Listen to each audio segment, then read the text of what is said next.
Break के बाद एक बार फिर आपका स्वागत है। नमस्ते डॉक्टर जी, आज हम बात कर रहे हैं DMPA गर्भ निरोधक इंजेक्शन के बारे में, और इस पर बात करने के लिए हमारे साथ जो मेहमान हैं वो बने हुए हैं।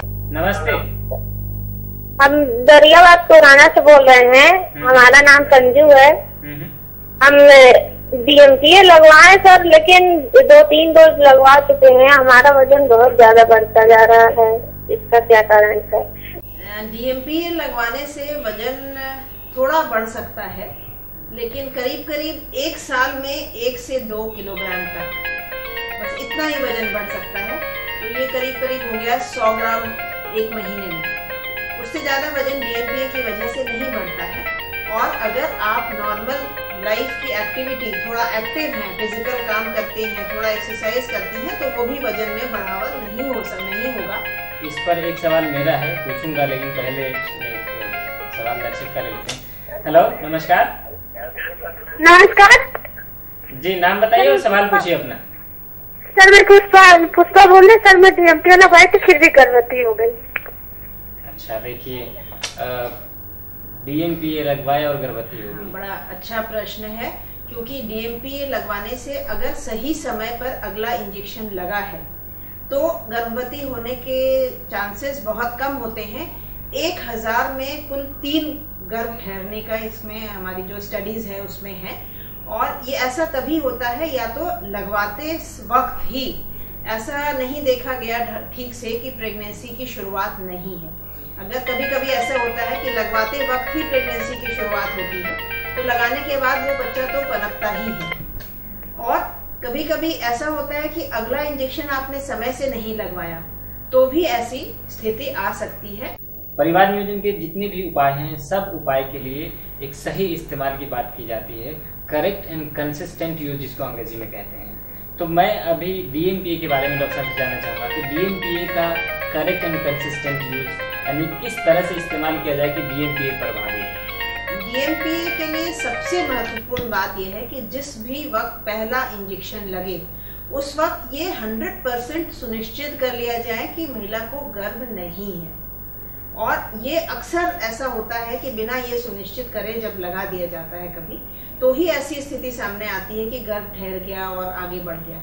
और या फिर जो समय दिया गया है 3 महीने का या 13 हफ्ते का, उससे उस वक्त नहीं आई महिला दोबारा सुई लगवाने, और इस वजह से गर्भ ठहर गया। आमतौर से जो महिला डिम्पा का इस्तेमाल कर रही है, वो जो डेट दी गई है अगले इंजेक्शन की, उससे 3 से 4 हफ्ते के अंतर पर भी आ सकती है बिना गर्भ ठहरे हुए। और 4 हफ्ते का समय उसको दिया जाता है कि अगर वो 4 हफ्ता भी लेट आई है, तब भी उसको डिम्पा का दूसरा इंजेक्शन लग सकता है और गर्भ ठहरने की आशंका नहीं हो सकती है।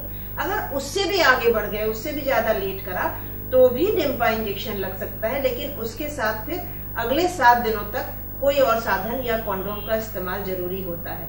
अगर ये सावधानियां नहीं बरती गई तो गर्भ ठहर सकता है। काफी लंबे समय से आप परिवार नियोजन के साधन के रूप में DMPA का इस्तेमाल कर रही हैं, तो और लोगों को, क्योंकि ये साधन आपको अच्छा लगता है, और लोगों को आप बताते हैं किस तरह से अपने मोहल्ले में DMPA के बारे में लोगों को?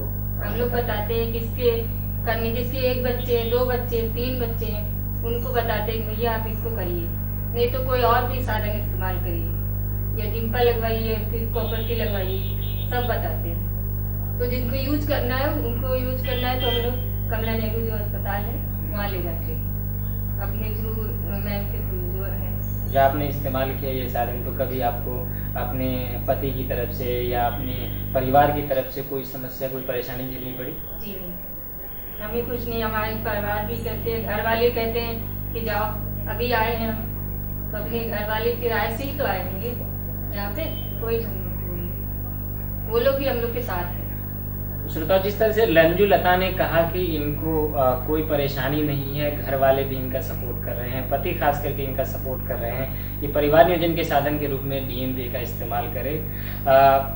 आप भी अगर DMPA का इस्तेमाल करना चाहते हैं तो यहाँ गैर सरकारी हॉस्पिटल्स पे और जो शहरी स्वास्थ्य परियोजना है उसके द्वारा अर्बन हेल्थ पोस्ट 4 जगह पे है, कीलगंज, तेलियरगंज, उसके बाद नैनी में है और कमला नेहरू हॉस्पिटल में भी है।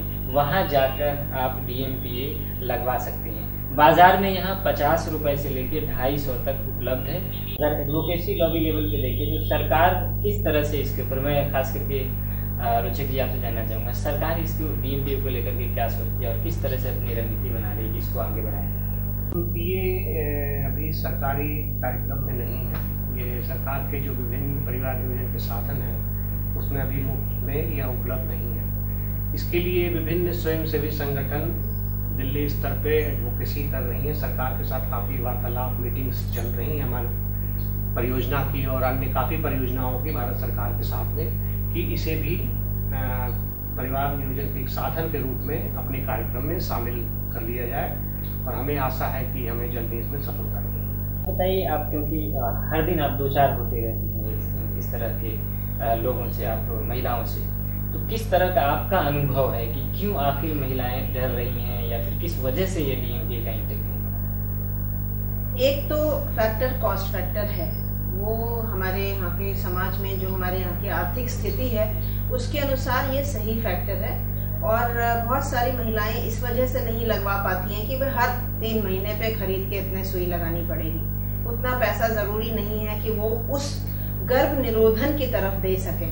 उनके लिए और बाकी प्राथमिकताएं हैं, बच्चों का स्वास्थ्य है, खाने पीने की कमी है, रहने की दिक्कतें हैं, तो गर्भ निरोधन की तरफ वो इतना पैसा हर 3 महीने पर दें और परेशानी होने पर बाजार से महंगी दवा खरीद कर खाएं, ऐसा उनके लिए अक्सर संभव नहीं होता है। दूसरी बात यह है कि आम लोगों में भ्रांतियां ज्यादा हैं, इसके लिए अवेयरनेस, नॉलेज कम है।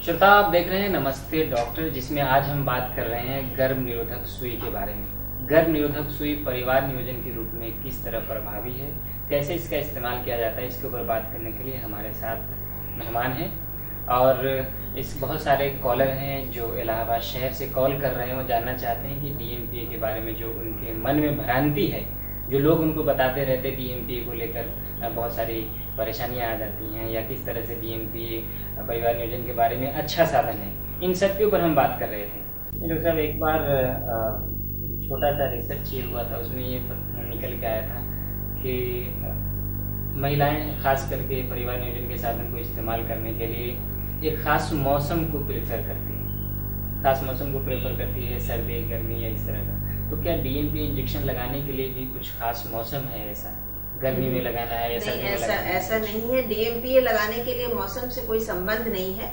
तो डिम्पा के लिए तो मैंने नॉर्मली ऐसा नहीं एप्रीहेंशन सुना मरीजों में कि किसी मौसम या किसी में विशेष में कोई डिम्पा से कोई परेशानी। और इसके अलावा जो लगाना शुरू करेगा वो तो हर 3 महीने पर उससे लगाना ही है, वो 3 महीना या गर्मी में पड़े या सर्दी में पड़े या बरसात में पड़े। बहुत सारे सवाल हमारे पास आए हैं, हमें लगता है कि वो सवाल का जवाब डॉक्टर साहब ने दिया, उसको सुनने के बाद आपकी बहुत सारी भ्रांतियां भी दूर हुई होंगी और इस शहर में बहुत सारी कोशिशें भी चल रही हैं। उन कोशिशों के द्वारा भी आप तक ये सूचना पहुंचती होगी कि परिवार नियोजन का इस्तेमाल ज़्यादा से ज़्यादा लोग करें, ज़्यादा से ज़्यादा लोगों तक इसकी पहुंच बनाई जाए। अभी हमारे साथ हैं रोचक जी, जिनसे हम बात करें। रोचक जी, ये बताइए, एज ए प्रोग्राम पर्सन, आपको इस शहर में पिछले 2 सालों में, जैसा कि आपने शुरू में बदलाव की बात की है, आगे किस तरह से आप देखना चाह रहे हैं कि किस तरह के बदलाव और आने वाले हैं DMPA को लेकर के? बदलाव की बात की जा रही है। हमारा पूरा प्रयास है कि जो